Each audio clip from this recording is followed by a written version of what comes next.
Welcome to another brave conversation here for Mantras for Peace. I'm just honored and delighted to be here with dear musician friend Benjy Wertheimer. So nice to be with you, Ananda. You know, I have to say the same, really. You know, we've met a couple times in person, but just kind of recently connected on a deeper level, just around everything that's happening in the world today, and specifically in America and in the yoga, wellness, kirtan community since the pandemic broke loose. And I don't know, I think we've had some really interesting conversations about it between you and I. So I wanted to open up the space to talk about that in the Mantras for Peace context, because I think you have a lot of wise, well-considered points of view. Well, I think about them a lot, whether or not they're actually wise will remain to be seen. But yeah, it's been very front and center in my contemplations for the past year and a little longer. Yeah. So, what, just from the point of view of a viewer or listener who might really not know what we're talking about yet, what could you define that contemplation? There are many dimensions to it, I think. And one of them, of course, is looking at what we in humanity have done historically in periods of great stress, such as a pandemic or during wartime. And in a sense, of course, some people have cast this pandemic as a war against a microorganism, or not even a fully functional microorganism outside of our bodies. And those times of stress tend to bring us back often to things that in terms of our cognitive processes don't even involve the prefrontal cortex. They're just reptilian responses. And I see them in myself. That's the place I always have to start. There are going to be certain things that excite me, that make me fearful, that disgust me. I mean, it's across the board. And in my more skillful moments, I think I'm able to take my immediate reactions that come from that place and give myself the gift of an interstitial moment to reflect upon what it is, so that I can thoughtfully respond instead of reflexively react. And unfortunately, stresses tend to move us away from that, very understandably, because often historically it's a matter of survival in a literal sense. Yeah. That we react as quickly as we can, the proverbial fight or flight response to all kinds of things. And I see that coming to the fore in many ways. And then I'm also seeing people trying to contextualize what it means to be empowered in this time when we're facing this kind of a challenge and this kind of fear, and also what freedom means and what fear means, and even strangely what love means during a time when the way I can best show my love and respect for you is to maintain a physical distance and make sure that we are not providing yet another bridge for this virus to continue on its mindless task of replicating itself across a population. I'm showing my respect for you. I'm showing my love for you. And that's very hard because, to be very honest, I tend to be a very physical person. I hug a lot. I find that being in the company of other people feels just as important as food to me in so many ways. And I do feel that I've been blessed. I'm with my wife, Heather. And we live in a pod also in our home with this wonderful singer and voice teacher who's in the attached apartment. So I do have some opportunities for that. And my heart goes out so much to people who are alone in this time. It's heartbreaking to see. And I've talked with many of them and tried to be there in support for many of my friends. And I think the other thing that comes up in times of stress that might be a little bit more related to our cognitive functions, and especially the way we were raised or the backdrop of our understanding of the way the world works. When we're under stress, I think we tend to fall back to some of the earliest lessons we have about what is true, what matters, what structures apply. And for me, I recognize, I was raised by two scientists. And so very quickly, when we start to see this unknown phenomenon and this very poorly understood phenomenon, which remains, of course, very poorly understood, I would fall back to empiricism, to the scientific method, to trying to find ways to objectively view what is going on, to come to as deep an understanding and as unbiased an understanding as I can. Yeah. Without the coloration. Go ahead, please. I'm so sorry. With the great safety net of the scientific method, which is the acknowledgement that the more you know you don't know, and science is never done. Very good point. And that brings me to one piece of the puzzle that many people who are responding with the contextualization of what freedom means and their understandings, that many people are dissing science nowadays because, hey, they were wrong about this, or they were wrong about that, or the CDC said this and then they turned around and changed. That's how science works. You work with the best understanding you have at any given time, but to truly engage with science, you need to have an open mind. As new facts emerge, you need to adjust the response. And what's so hard about something like this is it feels like such a potent and present danger to all of us. We need to respond. We need to figure out how to do it. And this process takes time. Yeah. To come to an understanding is hard. And it's very difficult when all the things that we used to take for granted in our social lives, in our sense of our own freedom, and on and on and on, are suddenly being challenged, or some people would say compromised, or they don't want to say, I'm living in fear because I'm wearing a mask, that kind of mentality. When so far, all of the evidence I look at indicates quite clearly that wearing a mask is one of the most effective ways we have of not transmitting the virus to each other. And the contextualization is not, I'm afraid, therefore I wear a mask. It's, I respect you, I want to protect you. That's why I'm wearing a mask. Yeah. Because I am preventing myself, if I'm possibly a carrier, from transmitting it to you. It's not going to protect me. They talk about these analogies like you can't protect against mosquitoes with a chain link fence because the holes are too big. And that's true. It's not super effective in terms of protecting me if somebody unmasked comes to me who's carrying it. But because so much of it comes out of the droplets that I'd be putting out there, it's a way to protect other people. And I remember seeing this kind of thing many, many years ago when I was blessed to go to Japan back in 1983.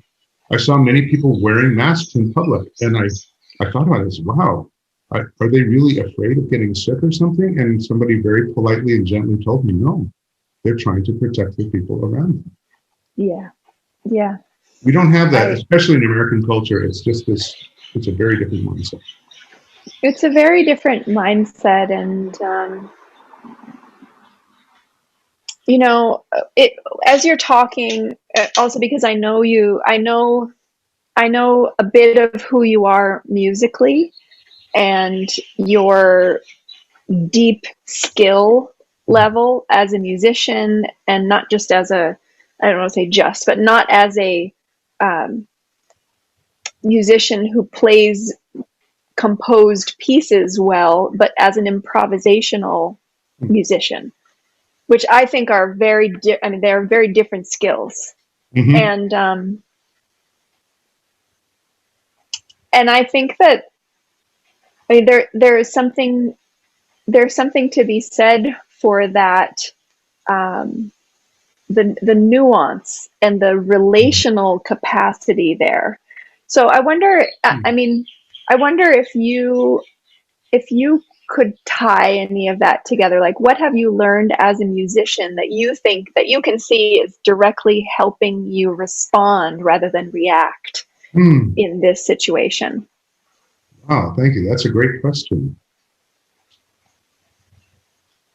I think with respect to improvisation, the whole process of musical practice has to do with preparing yourself to be ready for a musical moment. If I'm playing up and down the scale, I'm here. Yes, it helps build in mechanical skills. But if I'm saying, yeah, I really need something that's going to be a run from the first note to the sixth note of this scale that works a certain way in this moment, and not even have to think that far about it because I've been down that pathway before in my practice, and this is the moment to bring it forward. Mm-hmm. In many ways, contemplation and, of course, action, like repeating the action of, as I go into the situation, how am I looking at the impact of what I'm doing on others? And to repeat that, because practice, I'm not sure practice ever makes perfect. It depends on how you're defining perfection, but it moves you forward to a level of greater skill. And there are many analogies to what might be called for in a musical moment and what might be called for in a human interaction. And some of them are very simple. For example, if I'm in really heavy traffic and everybody is just kind of snarling at each other, it's an on-ramp and just can't wait to get on there, and I smile and I invite the person next to me to go in front of me, the impact of that action is actually much greater than this tiny little effort. To do it was probably going to happen anyway. This person was probably going to get ahead of me. Maybe two people will get ahead of me. Okay. But something, also in a musical offering, as well as how I conduct myself with respect to my fellow humans on the planet and other beings, if I can say with any kind of certainty that what I have done has helped to improve the life of someone else, that is going to my highest. And that can be in music, fortunately. Every now and then I will see an expression on somebody's face when I play something that says, oh, they got that. And maybe it just helped elevate them into a different place, even for a moment. That's the greatest gift imaginable. And sometimes, even bigger than that, somebody will write me and say, when I lost my mother, I was consumed with grief, but when I listened to your music, it gave me a place to put that and to help heal and soothe my heart. And that stuff brings tears to my eyes because it is the greatest gift I could receive as somebody who wants to put something out there and wants to put something out there in the spirit of gratitude for the gift of each and every breath that we take. It's a very special place to be. And so, in terms of improvisation, the way we live our lives, we may think we have control, we may think we have a plan. But ultimately, if you look at that bumper sticker that says, people plan and God laughs, improvisation is a way that we often find ourselves having to lead our lives. Yeah, it's great when things go according to plan, but so often, haven't you found this too, when it doesn't go according to plan and you feel prepared, it goes way beyond what you might have imagined or planned at all. And yeah, there's a resilience when you have a toolkit of improvisational skills and you're not trying to get fixed in right or wrong, then there are possibilities, there's creativity, there's curiosity, there's emergence there in the musical moment, but then also definitely in life. And I think we share this, I see a lot of people that I know and love and have been in my wider spheres, appearing to get hardened into right and wrong and losing that middle space of fluidity and embrace and curiosity that, as you very well pointed out, is what happens when you lose the function of your executive brain. You go into your brain stem, the amygdala, right, and you're ruled by black and white, fear and death. It's a thing. Yeah. So I think having Yeah, I'm losing my train of thought, but I guess I would have wanted to add that in there. Can you take it from here? Well, again, coming back into music and improvisation and music and making analogies from Yeah, there, because I find that it's a really useful roadmap for me because I spend so much of my time in music. And if I yeah. can connect those functions in the way that I interact with the world or the moment, it's very helpful to me. My guru, Akbar Khan, had a wonderful saying, a wonderful way, I guess I would say, of recontextualizing improvisation. He actually did not like that word. Now, partially, I suppose, English was his third language because there was Bengali, there was Hindi, but also to him, improvisation felt too loosey-goosey for him. And Mm, he would reframe it as spontaneous composition. And mm, it's a spontaneous composition that is informed by all the moments of your practice. And we can talk about a huge range of practices here that have prepared you for this moment to create something spontaneously. So mm. it's not just, I'm going to just play whatever I feel and randomly go through these notes. No, I have an idea of a roadmap that will guide me through this, that will allow me to compose something that is the right expression for this moment. Yeah. And you were talking about people being right or wrong. When I say right, I might reframe that and say the most in alignment for what this moment is calling for. As you may know, my grandfather is credited with founding Gestalt theory in psychology. And not to be confused with Gestalt therapy, by the way, Fritz Perls, which is an entirely different phenomenon. It's a theory of perception and how it is that we contextualize those things that we perceive. And to give just a tiny bit of context for that, when we were going into the 1800s and really kind of fully embodying what people like to call the age of reason, there's this way of thinking where if you took any phenomenon and you sliced it up into little bits, and then you analyzed each little part of it and added it up, you come to an understanding of the whole thing.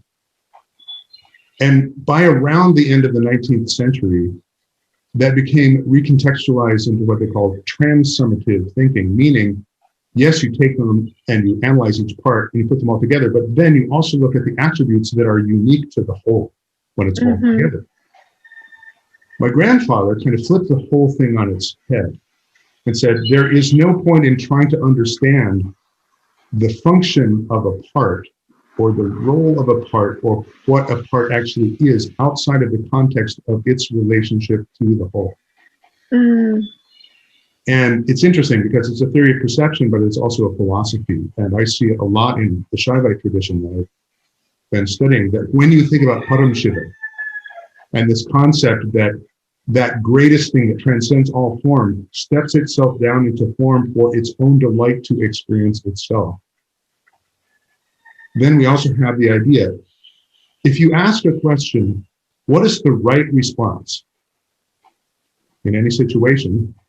The only real answer I can come up with is, it depends. What's the context? Yeah, What's there's the always a circumstances exist range. now? When someone plays a phrase, what is the right response in return, right? Mm-hmm. There's an infinite variety of possibilities that all have different effects. Yes, absolutely, absolutely. And this is something that I love so much with respect to mantra, because there are some mantras that at any time they feel absolutely appropriate to go into japa Yeah. or to sing. Yeah. Like the peace mantras for me. I mean, never a bad time to chant a mantra for peace, really. Is there? I mean, I can't think of one. Yeah. Yeah. For many years on tour, and this was especially when Sean Burnett, who's a wonderful musician, was with us, he and I would suddenly break into a Gregorian chant in the middle of one of our kirtans. And the central theme of it was this ancient term, Alleluia, which is essentially, you go back far enough into it, through the Aramaic and through the Hebrew, you would hear, this is the same thing as Jai Bhagavan. Yeah. And yeah. I used to joke with people, says, man, if you're having a really bad day, or going back to that traffic situation I talked about before, look over at somebody and smile and say, hallelujah. Hallelujah. And maybe they'll want to give you a Yes. really wide berth and say, what's with this guy? Or you can say, hey, wow, I'm sitting in my car and I'm breathing. I'm alive. This is a gift. Praise be to God. Yeah. And I was listening to a, gosh, I can't remember what her name was. This recently on Being. Krista Tippett was interviewing a medical doctor who works with resilience for healthcare teams, and she just had this one little quote, and I've mentioned it several times to friends because it's such a good reminder. Gratitude releases oxytocin. No, dopamine. Sorry, gratitude is a dopamine hit. So anytime we, like you're saying, like praise God, we get the dopamine hit, which is the reason why we scroll social media too, right? Like we're looking for the dopamine hit. Oh yeah. That's the swipe, like that's what you're looking for.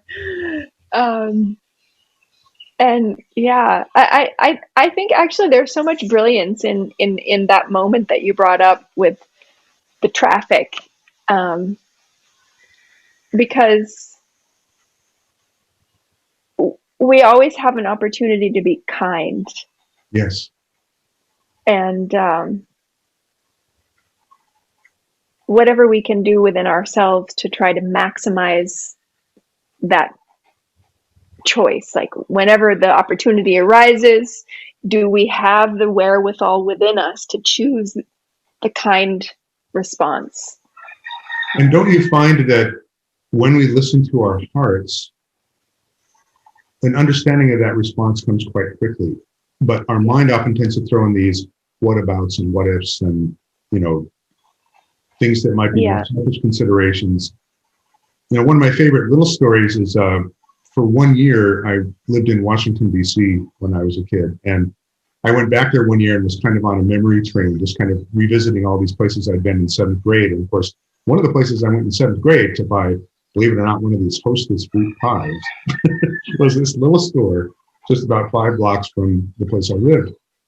And I went in there, and sure enough, I found that they were still selling. This is, for old time's sake, I'm just going to pick one of these things up. And there's this big line, and it wasn't moving. There were like, I think 7, 8 people in line in front of me. And I was wondering what was going on. And I saw at the front of the line, there was a guy who probably had some form of Down syndrome who was trying to buy food for his cat. And he kept counting out his money, and he did not have enough money. And the clerk was saying, I'm sorry, I can't let you buy this. And people behind me were actually just saying, come on, move it on. We got to get out of here. We don't have all day. And I just went up to the clerk and I said, how much is it? He was like, $6. Wow. Here you go. Yeah. $6. And the clerk looked at me and he said, bless you. And the guy who was trying to buy food for his cat was getting tears in his eyes. He said, thank you so much. Now for $6, I got a memory. See, this was a win. You get to make everybody's day. Well, and I have that memory for the rest of my life. Yeah. $6. Yeah. Man, what a bargain. And we have opportunities when we respond to the opportunity for kindness in that way. Every single day we have it. Maybe it won't be something as kind of cool as that felt to me, but it will be something that wow, I really helped somebody today. Yeah. And whatever else happens, I can carry that with me for the rest of the day and for days to come. Okay, so I have a question for you. When you get trolled online, because it's pretty well-known fact that people feel quite free to say all kinds of not so kind things directly online that they wouldn't say face to face. How do you, I won't try to ask you if you always do the kind thing, because I know I don't, but I try, but sometimes I just don't have it in me. What what would a musical response be to, you know, when your comment thread is getting out of hand with people who are attacking or judging or trying to spew facts that they're not willing to qualify or give references for, et cetera, et cetera. You know, Yeah, the whole range that of kind of things. behavior, that whole, you know, yeah, all that behavior. Well, sometimes people ask me, hey, Benjy, what's your favorite instrument? You play a few of them. What's the one you really like best? Of course, you come back to my answer. It depends. In a case like that, I'm probably going to want to get on the congas back here and like really crank for a little while. It's very cathartic. Or, you know, I might even go to this, it's not musical, but my little Bowflex machine that I have in my studio and just kind of find a place to put that that's not destructive, that is constructive and creative. And musically, for example, you know, the drumming side of myself finds a way to get that really intense yang energy moving forward and through and not getting stuck and not turning into a destructive power or anger or something. You know, I actually believe that anger can have a very constructive way of being in the world when we channel it in the right way. Yeah, But absolutely. this is another way. The anger that I might feel about that goes straight into every note that I'm playing. And yeah, it's often going to be fast, furious, and loud. It's not going to be the time I'm doing the laid back ballad thing. It's not going to be when I'm playing my S-Raj to try to bring out these weepy lines. This is a time for full-on catharsis and the expression of that energy. And strangely enough, you know, when it comes back to it outside of a musical context, I do frequently get trolled. And I remember, I hope it's okay to say this in this interview, when the former president of this country was talking about shithole nations, and I took great exception to that in a very public way. I thought it was a characterization that was extremely unfair, very disrespectful, and I said as much. And I got trolled really hard by this one guy who said, "Get over it. There is really such a thing. You're just dumb to say otherwise," and spelled the word "dumb" D-U-M. Now, if there was ever an invitation for somebody who wants to get snarky, it was like, okay.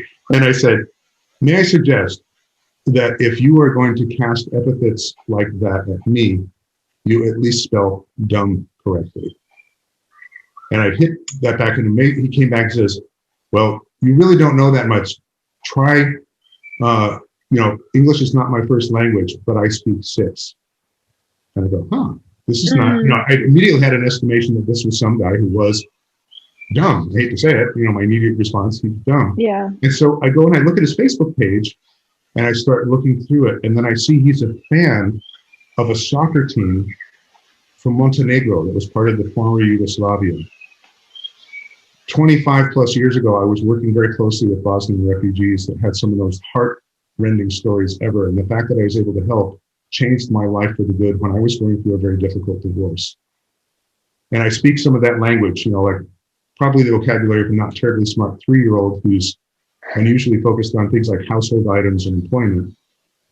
But I wrote back to him in Bosnian and I said, I saw on your page where you come from, and I think I maybe understand what you went through. My heart goes out to you.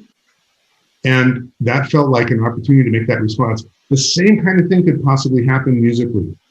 Because somebody said something. For me, that is a musical response.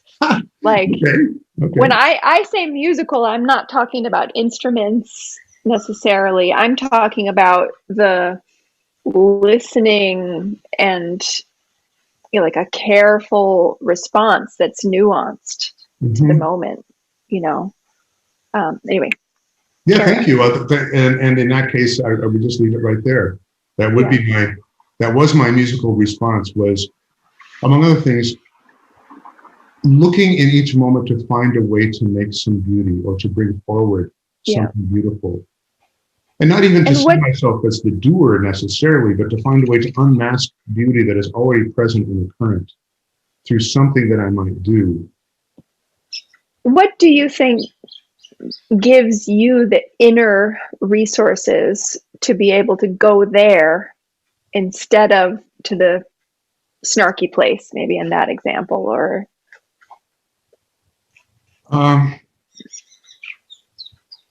It's a very deep desire to, as Ram Dass would frame it, to see somebody else as a soul and not only through the lens of the role they're playing at that moment. Yeah.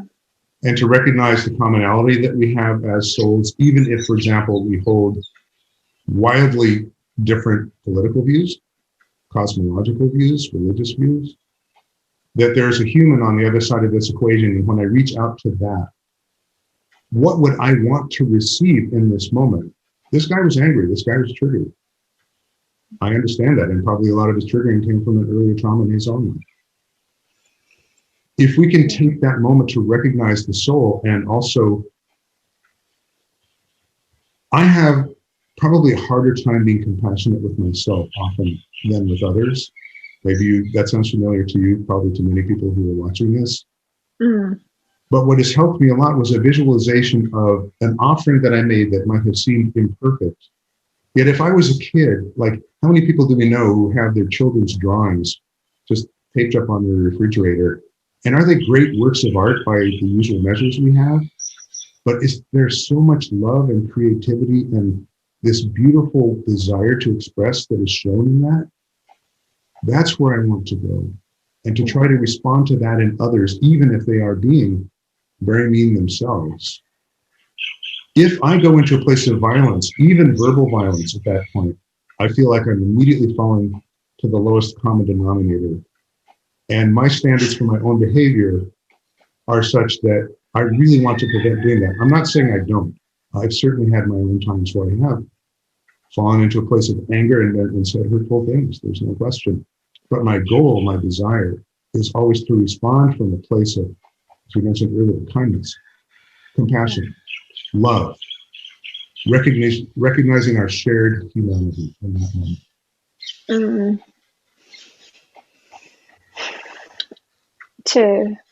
To meet a wrong note or a dissonant note with a harmonious one, rather than another loud dissonant note in response. Beautiful. Yes, exactly. Yeah.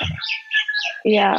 Although there is this saying in music, if something like that happens once, the wrong note, it's a clam, it's a mistake.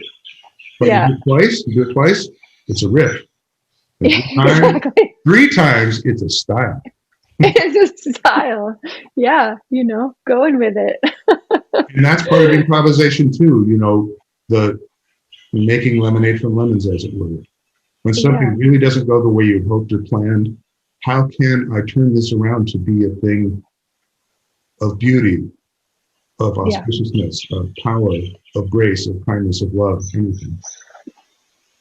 So I want to ask you another question, and if it's too personal, we can edit this part out. But I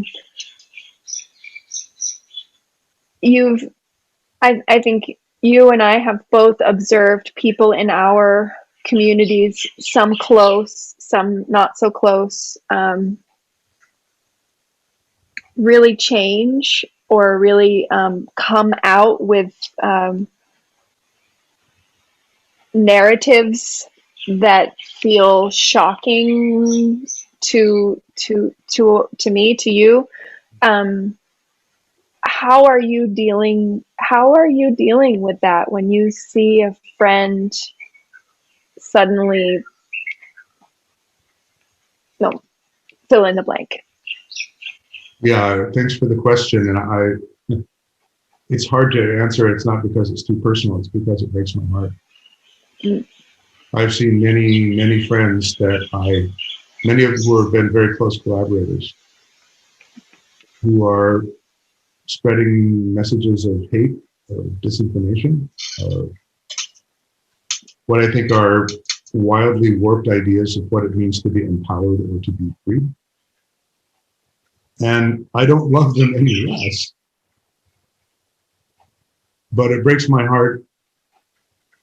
And part of it comes down to a sense of trust, that when I see somebody responding to the incredible stresses of these times we're living through, going into that place, I have to be authentic and say, yes, it impacts my trust of that person in a relationship, because when the chips are down, so to speak, what will they do with the thing that is serving them? And it goes back to this thing that I said, that very often under periods of extreme stress, we fall back into older patterns that we thought really served us. And maybe they did at another time. And that's, I think, one of the pitfalls so many of us face, and this is true in music too. Hey, I know this riff really well, so I'm just going to keep playing it. Well, people are eventually going to get really tired of the riff, and it may not be the right riff at all anymore. So I try to be compassionate with it, and I will try to reach out, but I have found, as perhaps you have too, that trying to come back at these things that come from this reptilian brain in a very strong emotional response do not respond well to logical argument or presentation of statistics and facts. And that's very hard, because my stress place, statistics and facts are what I'm looking for. They're the things that give me reassurance. I know that's not the case for many people. And I try to have compassion for that. So, yeah, it's been really, really heartbreaking, because I have seen so many people going into these terribly destructive places, and I can't reach them. And part of that is realizing it's not up to me. I can do my very best, and I can still love those people. But I also have to find ways to remove myself from the place that causes so much pain, because I expect something from them that is not what's going on for them. So I try to share the best information I can. I try to share from as loving and kind a place as I can. And beyond that, I also have to learn this very difficult art of acceptance, and maybe gain an experience from it. One of my favorite sayings is, experience is what you get when you don't get what you want. And to have the experience of seeing someone you love go down a path you really wish they weren't taking, learning how to live with that, to understand those things we cannot change, and to still sit in love, is the opportunity for a lesson that's given to us in that. And for me, and I'll have to say, for me, it's been accompanied with a lot of tears, a lot of staying up at night, just wishing things were different, to be honest. And then I'll come back, and something I recently put out there is called Prayer for the Forest. It's very far outside of what I usually do. It's a piano-based piece. It's almost like a piano concerto. And that whole thing was about the fires that were happening here in this part of the world back last September. It was breaking my heart. These places that I love that were forever destroyed.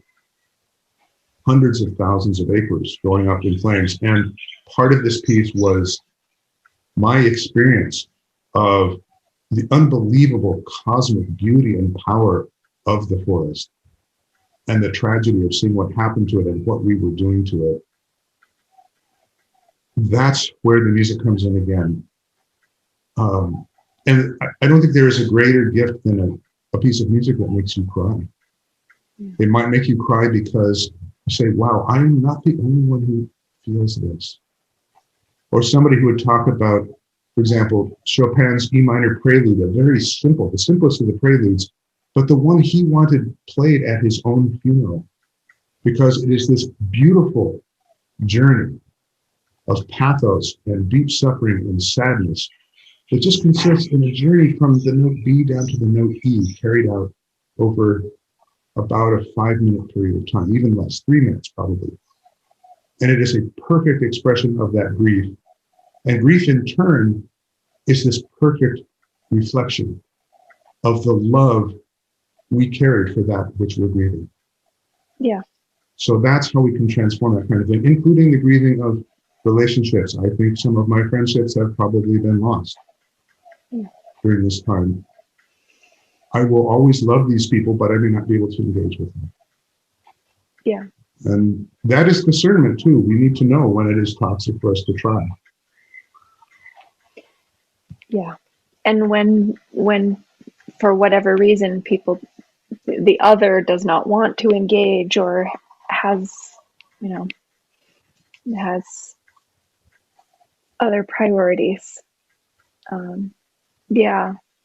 Well, I think I mean, for me, that's really helpful. And I like the way you articulated grief being an expression of the love. It's like it's a, it's a, it's a shade of yearning Mm. for a love that is really important to us. And if we didn't grieve, then we're not really, I mean, this is my extrapolation there. It's like if we don't grieve, then we're not really feeling, we're not allowing ourselves to feel that love in its full expression. Exactly. Actually, this is a phenomenon that the great teacher Martin Prachtel examines in his book, like Rain on Dust. I don't know if you've had a chance to read that. It's a beautiful Not book. that one, no. Yeah, he's extraordinary. But in this particular case, he talks about how in many cultures, I mean, in America, if somebody is walking down the street wailing, people are going to try to help him out or see if he should be put in a straitjacket or whatever. In many cultures around the world, when they know they've lost somebody, they encourage it, protect it, because it's necessary. And there are even theories in some of these cultures where they talk about how the spirit of the one departed cannot leave until that grief is fully expressed. Yeah. And when we recontextualize that love, grief as love, it's not just a painful experience. It's a beautiful and perfect, if extremely poignant and yes, painful expression of that love. Then there is a way through. And I think we all know ultimately the only way out is through. Even with that kind of mourning and grief, absolutely. Yeah. When I lost my mother 13 years ago, it was the most profound grief I'd ever experienced. But it was also probably the time when my heart was cracked open like it has never been in my life. Yeah. And we are, I think we are collectively in an extended moment like that. Yes. And every human on the planet is touched, and it continues. We're a year in, more than a year in, on April 7th or whatever date it is today, and it carries on. And yeah, may we continue to pursue that, allowing the love to be expressed, whether it's celebration or grief that's real in the moment. Yes. Well, I'm aware of your love. That feels like that's the central theme right there. Staying with the love. Yeah. Yeah. Thanks for that. That's that feels like it's still the central lesson, and it's one of the ones we're being given in a very serious way right now. How do we stay in love when we are so challenged?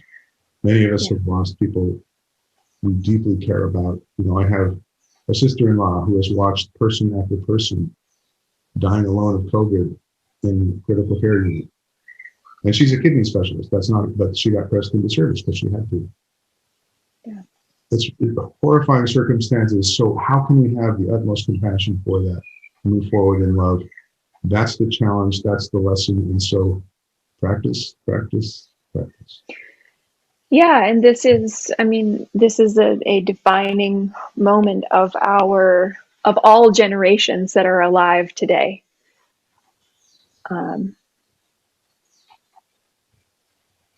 Yeah. And to a certain extent, I think there's going to be, there will be casualties, both physical casualties and relationship casualties and economic casualties, and a lot of things are changing. But I do feel, I guess I'm a person who I'm okay. I've had so much change in my life and so much trauma and so much just radical stuff happen that I don't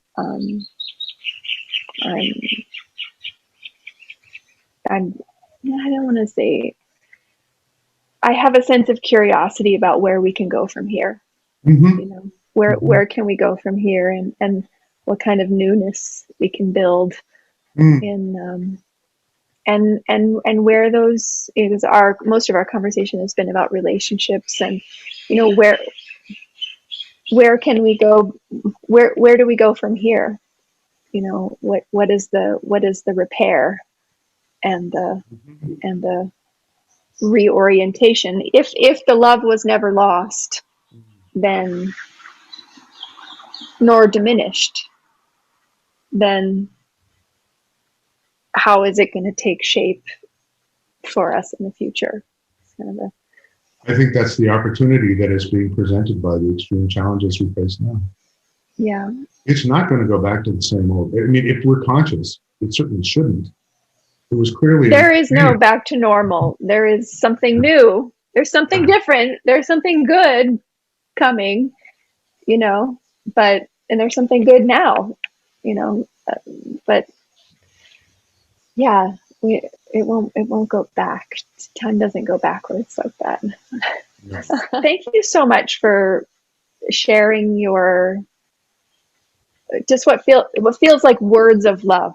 Thank you. And love is wise. So yes, I think you get to claim that. I guess to the extent that I have any wisdom, it always comes out of love or compassion or kindness, and trying to focus on those. Yeah. Yeah, well, I'm very honored that you had me. Thank you so much for the invitation. It's great to have a chance to talk, and Yeah. I look forward to more down the line. And so it shall Anybody who's be. watching this too, I wish you all the very best as we go through this transformation. Maybe all look inside our hearts in love. First, of course, for ourselves, because that's often so hard, and then look at how we can spread that to the people around us through our practices, through our actions, through a focus on compassion and kindness and caring for each other. It's so powerful and so important. It feels like that's the biggest lesson I'm finding in these times, is how important that caring for each other is and remains and will be. Yes.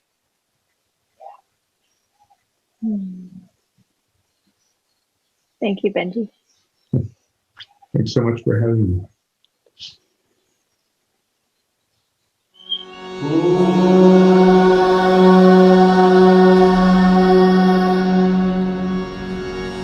Shantala.